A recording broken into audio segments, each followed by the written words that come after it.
Življenje išče pot.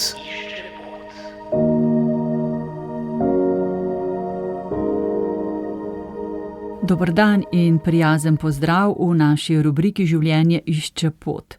Duševne, čustvene in vedenjske motnje otrok in mladostnikov so postale prava epidemija.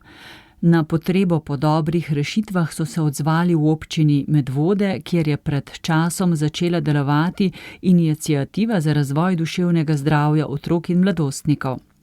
Poseben poudarek namenjajo delu starši, saj so ti pomemben kanal pomoči otroku. V nedavni svetovalnici smo gostili pobudnico projekta, psihoterapevtko Ksenijo Kos. Želijo si, da odrasli stiske mladih pravočasno zaznajo, otroci z vedenjskimi težavami pa dobijo podporo, ki jim omogoča varno in spodbudno okolje za razvoj, še preden je potrebno iskati mesto pri psihologih ali pedopsihiatrih. Jaz sem dobila nekako idejo za povezovanje čist iz prakse. Kot dolgoletna delavka v samem šolskem sistemu, ki je potem nadaljevala svoje izobraževanje in se nekje potem usmerila v samo psihoterapijo, sem izkusila delo in s skupnostjo, in skupino in potem, bom rekla, bolj za 4 zidovi in ugotovila, da je pač potrebno res delati na oba načina. Tako da tudi na tem mestu mogoče pozivam psihoterapevte, da je pomembno, da strokovnjaki vstopimo izven 4 sten in pridemo na teren. In to sem naredila v letu 2021, ko smo imeli res te težave z našim lockdownom, s to COVID krizo.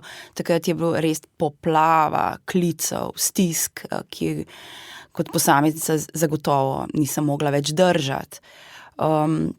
In takrat sem na naši lokalni skupnosti samo pozvala preko družbenih omrežij ljudi, ki delajo na področju otrok in mladostnikov, imajo določena znanja in motivacijo, da bi radi nekaj naredili, da se mi pač pridružijo.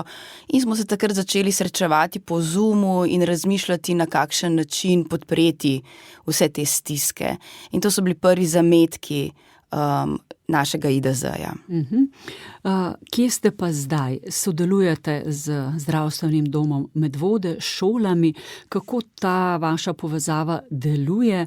Čisto konkretno, če ima učitelj problem, ravnatelj problem z učenci, starši, kako to v praksi deluje?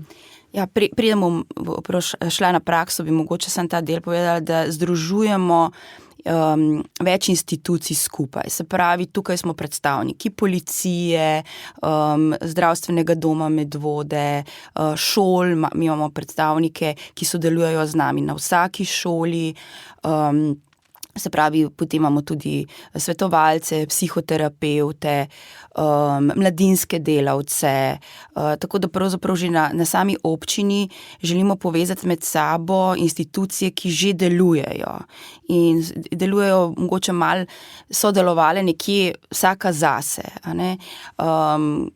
Kot psihoterapevtka pa zagotovo vem, da skupnost lahko zdravi. In ta povezovalni element nam tukaj nekje v našem prostoru zelo umanjka. Tako da smo nekako ves čas v navezi, imamo skupne akcije z vsemi institucijami, kar pomeni, da se poznamo med sabo, da smo lahko hitro odzivni.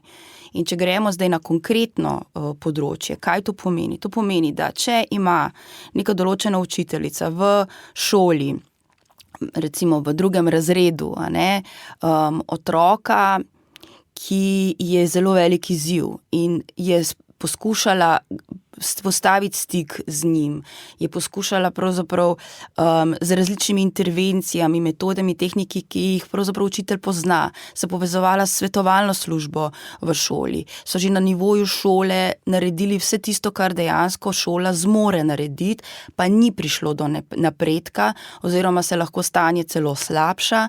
Takrat ali kontaktirajo direktno mene, ali pa preko pediatra v zdravstvenem domu Medvode, nas obvestijo, se takoj najde termin za sestanek, kjer se srečamo najprej z strokovnimi delavci, in naredimo plan.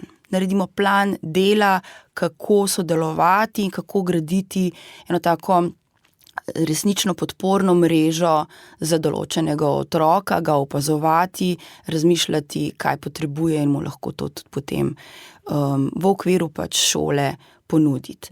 Ali pa v okviru potem tudi zunanjih institucij, kar pomeni, da se kot IDZ tudi umeščamo v različne sodelovanja z različnimi zunanjimi institucijami.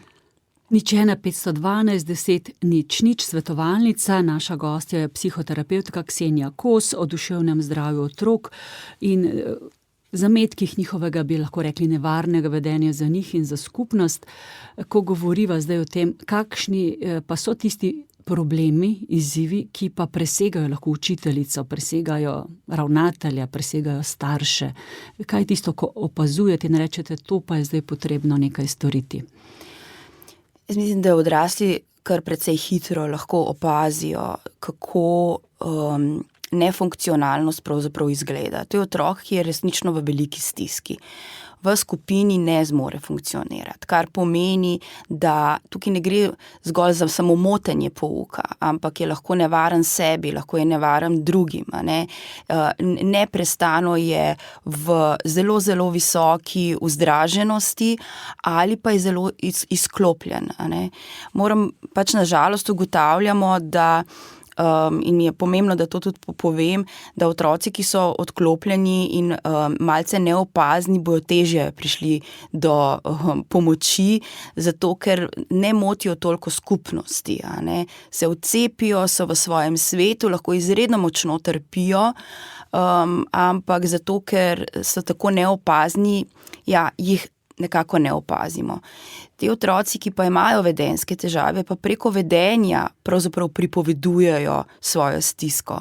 Ti pa so lažje opazni in tudi potem postanejo zelo naporni za celotno skupino in tudi za starše, tudi za učitelje. In je fajn, ker pripovedujejo, potem mi hitreje lahko tudi ukrepamo. Se pravi, to so otroci, recimo, slišimo lahko, ki tudi so agresivni, nasilni do sošolcev, tudi do učiteljev, že majhni otroci, ne? Znajo grist, tepst, vpijejo. Si predstavljam, da so to zelo več kot nagajivost, recimo, ne? Kako bi to pojasnili, kje se to začne? Gotovo se ne rodi otrok takšen. Kaj to vpliva nanj in moramo biti pozorni? Tukaj je resnično lahko več dejavnikov. Že resnično je tudi tako, da tudi ko se otrok rodi, imamo v bistvu tako imenovane lahke dojenčke, počasne dojenčke in zelo zahtevne dojenčke. In ob teh zelo zahtevnih dojenčkih je pač njihov živčni sistem narejen na takšen način, da bojo rabili zelo specifičen odzive tudi okolja, da se njihov živčni sistem pomirja. In če tega ne dobijo in veliko staršev roko na srce niti ne ve, kaj narediti, tak otrok starša zelo izmuči, niti nima kapacitete, tudi če bi vedel, kaj narediti ali pa želel narediti, kapacitete več nima, da bi mu lahko ponujal tisto, kar potrebuje. In na takšen način se lahko zelo veliko, bom rekla, neoglašenosti do takega otroka že zelo zgodaj zgodi, in potem ta zunanji svet, ki bi moral biti kot neka zunanja maternica, ki zadovoljuje otrokove potrebe, pomirja živčni sistem, ne deluje tako, in grejo potem otroci v različno težko simptomatiko. In zato tudi delo, ki ga mi opravljamo v IDZ-ju, je delo, ki se skoncentrira na samo prakso, se pravi na delo na terenu. Mi gremo konkretno v situacijo, kjer otrok ne funkcionira in delamo tako imenovano felicitacijo starša ali pa učitelja, kako biti v odnosu s takšnim otrokom, kako živčni sistem takšnega otroka dejansko pomirjati. In na podlagi tega potem oblikujemo različne intervence v skupini, na šoli, seveda z veliko odporov zaradi same preobremenjenosti. Poslušali ste pobudnico iniciative za razvoj duševnega zdravja otrok in mladostnikov, psihoterapevtko Ksenijo Kos v občini Medvode. Tam se povezujejo starši, šole in strokovni delavci, da bi pravočasno nudili pomoč otrokom in mladostnikom, ki imajo vedenjske in čustvene težave. Prispevek o primeru dobre prakse na lokalni ravni sem pripravila Meta Potočnik. Nasvidenje. Življenje išče pot.